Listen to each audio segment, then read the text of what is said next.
వృషభ రాశి జాతకులకు ఈ జూన్ నెలలో చతుర్గ్రహ కూటమి సంచార స్థితి, గురువారం అమావాస్య రోజు ఎలాంటి విధులను పాటించాలో ఈ వీడియోలో సవివరంగా సంపూర్ణంగా తెలుసుకుందాం.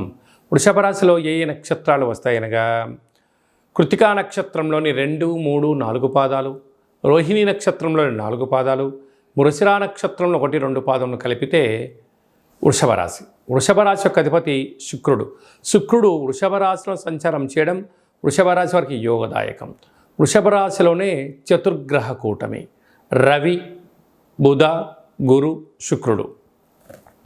రవి బుధులు ఎవరి యొక్క జాతకంలో కలిసి ఉంటారో బుధాదిత్య రాజయోగము అంటారు. ప్రభుత్వ ఉద్యోగం చేయడానికి, ఉండబడి దాంట్లో ప్రమోషన్స్ రావడానికి, మీరు ఏదైతే అనుకుంటున్నారో అది సాధించడానికి ప్రభుత్వ అధికారులకు చాలా మంచి కాలం అని చెప్పి గమనించాలి.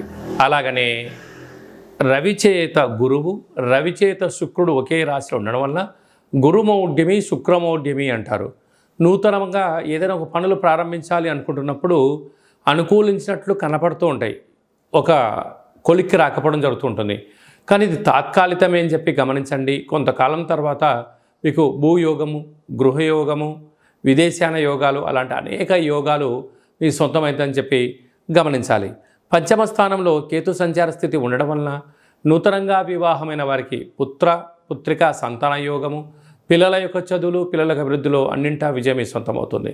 మీరు ఏదైతే ఒక ఆలోచన చేస్తూ ఉన్నారో అది అన్నింటా విజయం కలిగిస్తూ అన్నింటా మీకు మంచి ఆనందాన్ని, తృప్తికరమైన జీవితాన్ని మీరు పొందబోతున్నారని చెప్పి గమనించాలి.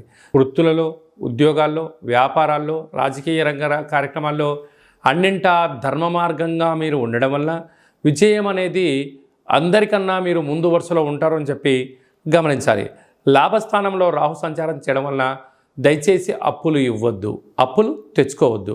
కారణం ఏమిటనగా కష్టపడి పనిచేయడం మీ వంతు, ఫలితాలు అనుభవించడం పక్కవారి వంతు అన్నట్టుంటుంది.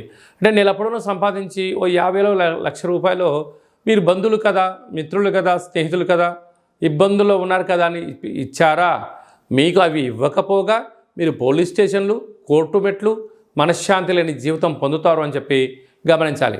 ఇలాంటి రుణ సమస్యలు, రోగ సమస్యలు, అనేక రకాలైన డబ్బులతో కూడుకున్న వ్యవహారాలు ఉన్నప్పుడు మీరు ఎంత బరువు అయితే ఉంటారో అంత బరువు కలిగినటువంటి లవణం అనగా ఉప్పును తులాభారంగా ఏర్పాటు చేసుకొని ఈ రాహువుకు సంబంధించినటువంటి అలాగనే రాశికి సంబంధించినటువంటి రుద్రుడి యొక్క మంత్రంతో సంపుటీకరణ చేస్తూ ఆ ఉప్పునంతా నీటిలో కరిగించి ఆ నీటి చేత మహాదేవుడికి రుద్రాభిషేకం చేసుకోవడం వలన ఇలాంటి ధనపరమైనటువంటి, గృహపరమైనటువంటి, కోర్టుపరమైనటువంటి చిక్కులు తొలగిపోతాయని చెప్పి గమనించాలి.